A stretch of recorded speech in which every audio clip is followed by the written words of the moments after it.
Hello and good morning, everyone. We are doing the sound check on the last premiere edition of the 6-Minute Daily, at least for, the near term. Of course, anytime I go out of town, I'll have to do these, but, I'm going to try to keep them consistent with what the live shows are. And as this is the last day, I want to say thank you very much for showing up here and participating with me in the live chat for the premieres when I've been able to join.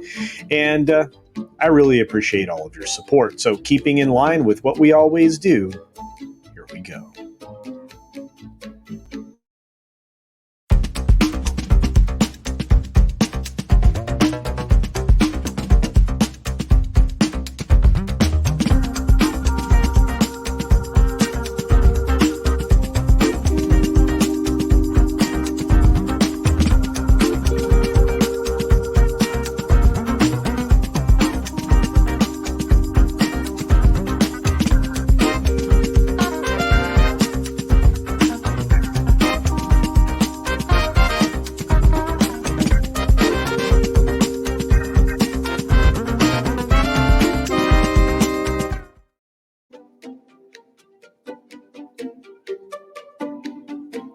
Good morning, good afternoon, good evening, or good night, wherever you are, whenever you're watching this premiere edition of the 6-Minute Daily. Thanks for being here. I truly appreciate it. Hopefully, again, if everything works out properly and I get on the plane in the right time, this should be the last time we do this for a little while. And, it's been a lot of fun being elsewhere, but I have to tell you, I'm going to be glad to be home doing this live from the studio tomorrow. With that being said, we'll move on with the actual news of the day. And there is some, of course, this is the news of a few days ago at this point in time, but hey, it's still pertinent.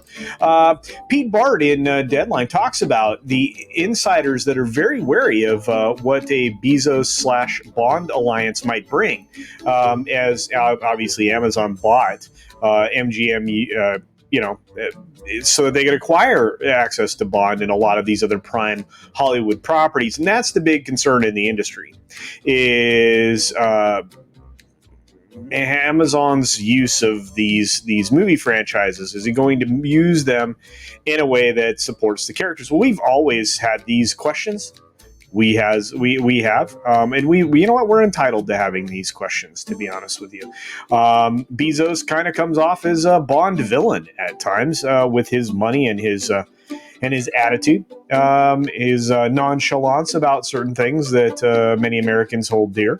And he is a ridiculously wealthy human being. So, but hey, you know what? He bought it. Somebody sold it to him. He's going to use it, and we're going to be stuck with whatever those results are. But do you really think he can do worse than Bond 25, which is coming out shortly? I don't think so. Moving on, we have, of course, Thelma and Louise celebrating their 30th anniversary with Susan Sarandon and Gina Davis at a drive-in event that's apparently right by the Greek in Los Angeles area. In fact, we'll read the article real quickly. Looks like it is...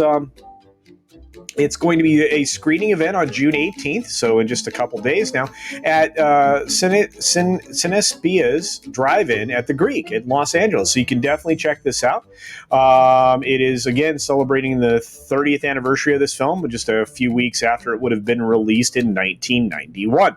It was kind of a cool thing, in my opinion, when it comes to film. The two ladies here did an excellent job portraying two really interesting characters, and it has some iconic scenes that are oft repeated in parodies, so it was somewhat successful. From there, we're going to move on to a story in inverse, which I usually try to avoid. But in this case, they have something to say, and it's pretty wise, and I think they're accurate. Netflix has one huge advantage in making video games, analysts reveal. And of course, there are a lot of quotes that they use here in this story. This was posted very recently in real time, although you're seeing it a few days later.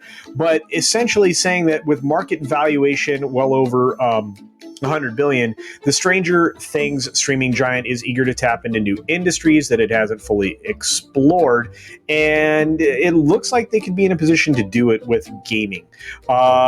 They can definitely succeed in this area. They have the infrastructure to do it. They have everything set up that it takes to make that run, despite the fact that there are other big parties like Google that are failing at it, at least from the game creation side of things. Amazon has recently shuttered their multiplayer Lord of the Rings experience, and a game that everybody hated called Crucible. We'll have to see. But they're a monster, and they could certainly make quality video games with a video game studio and distribute them with the structure that they have. They could do a really good job here, guys. Beyond that, we have Hollywood expansion of the Warner Brothers Studio Tour in Hollywood. It's debuting on June 26th with interactive Harry Potter and DC showcases. It's kind of interesting. As theme park attractions reopen across Southern California, Warner Brothers announced on Tuesday that its massively revamped studio tour will welcome back guests on the 26th. Sounds like it could be a lot of fun if you're looking for time to, go and check out those things. They have 100 years or nearly 100 years worth of movie making memorabilia and other things as part of this tour. And of course, they're obviously in the process of expanding it. Should be interesting if it's something that you're into and you happen to be in that area of Southern California. Maybe check it out. After that, we need to talk about a European consumer group is joining the EU's antitrust case against Apple. Man, Apple gets in trouble an awful lot when it comes to this stuff, and for good reason. This is a 2-minute read over on the AP. It might be worth your time. It was released on June 2nd. It's pretty easy to find. And I don't know. Just looking at it very quickly, it looks like the European Commission filed its first antitrust charges against Apple in April, and the BEUC said it has been allowed to join that antitrust case. And like I said, for good reason. Apple and many of these other big tech firms don't play fairly, but we've run out of time. So be sure to take care of yourself, take care of others, wash your hands, of course, because it's good hygiene. And until next time, bye. Thanks for visiting today.